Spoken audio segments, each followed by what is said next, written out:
une bascule historique sur le plan politique, sur le plan géopolitique. On a vu ces images à Washington qu'on reverra aussi dans quelques instants, mais c'est à Londres que cela se joue. Aujourd'hui, la plupart des dirigeants européens seront présents pour apporter leur soutien à Volodymyr Zelensky. Est-ce qu'à leur instar, vous, Éric Zemmour, aujourd'hui, vous apportez votre soutien à Volodymyr Zelensky? Écoutez, je pense que le sujet n'est pas apporter son soutien ou pas apporter son soutien, mais est-ce qu'on achève enfin cette guerre ou est-ce qu'on ne l'achève pas? Est-ce qu'on achève une guerre qui manifestement ne peut pas être gagnée? Est-ce qu'on continue de se battre jusqu'au dernier Ukrainien vivant? Ou alors est-ce qu'on permet à ce peuple valeureux, courageux, qui s'est battu valeureusement contre des forces supérieures en nombre, de souffler et d'arrêter de se vider de son sang? C'est quand même ça le sujet. J'aimerais quand même remettre les choses à leur place. La première chose à faire, c'est d'arrêter tout ce sang coulé du peuple ukrainien. Donc vous appelez le président Zelensky ce matin à déposer les armes? Non, mais il n'y a pas à déposer les armes. Il y a à trouver d'abord un cessez-le-feu, puis un traité, ou un arrêt, ou un règlement. Je dis depuis le début, c'est-à-dire depuis avant cette guerre, que l'Ukraine ne peut pas avoir, en raison de sa géographie, vous savez, Napoléon disait, on a la politique de sa géographie. C'est comme ça. Ils ne vont pas changer la carte, ils sont à côté de la Russie, entre la Pologne et la Russie, et ils sont le lieu de passage de toutes les invasions depuis 3 siècles, depuis Charles XII, Napoléon, Hitler, qui ont envahi la Russie. C'est comme ça. Donc, il y a une situation particulière. Il faut tenir compte de cette situation particulière.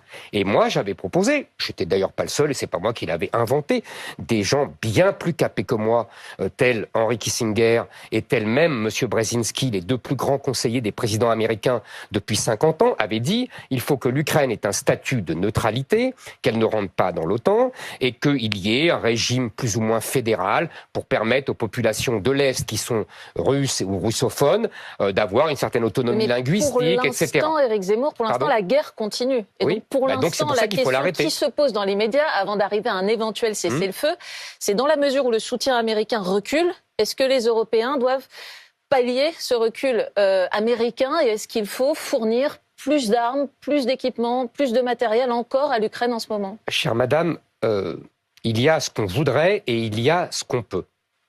On peut. Sans les Américains, les Ukrainiens ne peuvent plus se battre. Voilà, je vous le dis franchement, et je vous le dis nettement.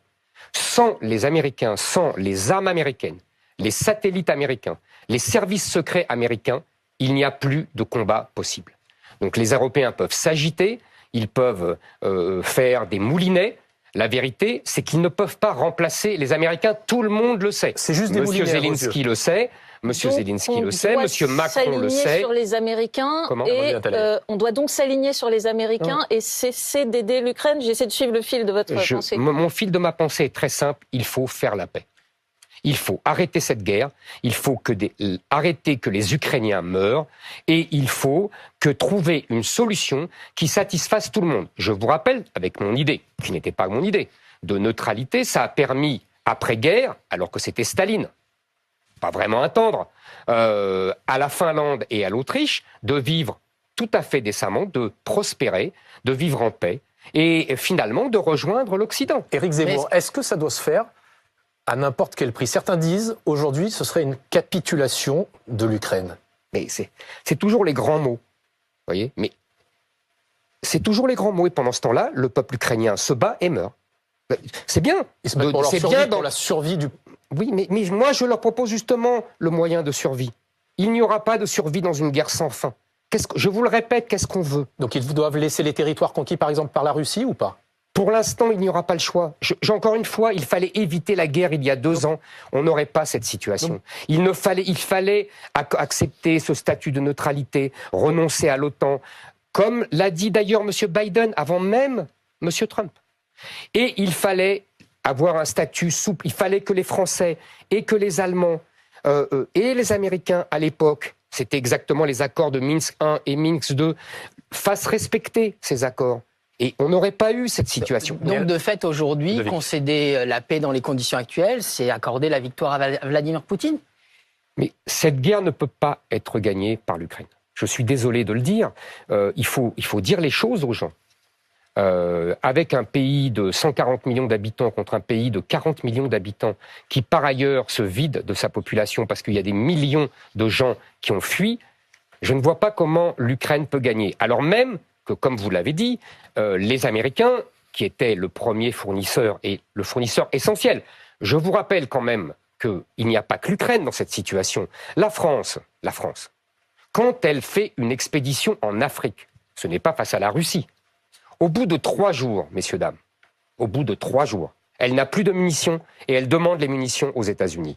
Et sans les satellites américains, elle ne peut même pas faire les expéditions en Afrique. Il faut être raisonnable un peu.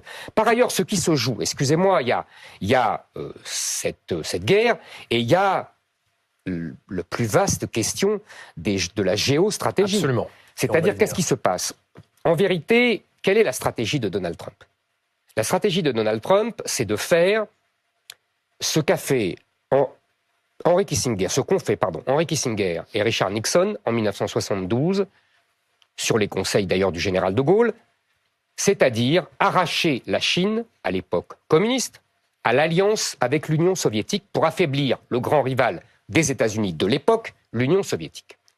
Aujourd'hui, d'ailleurs à l'époque, Henry Kissinger avait dit « il faudra dans 50 ans faire l'inverse ».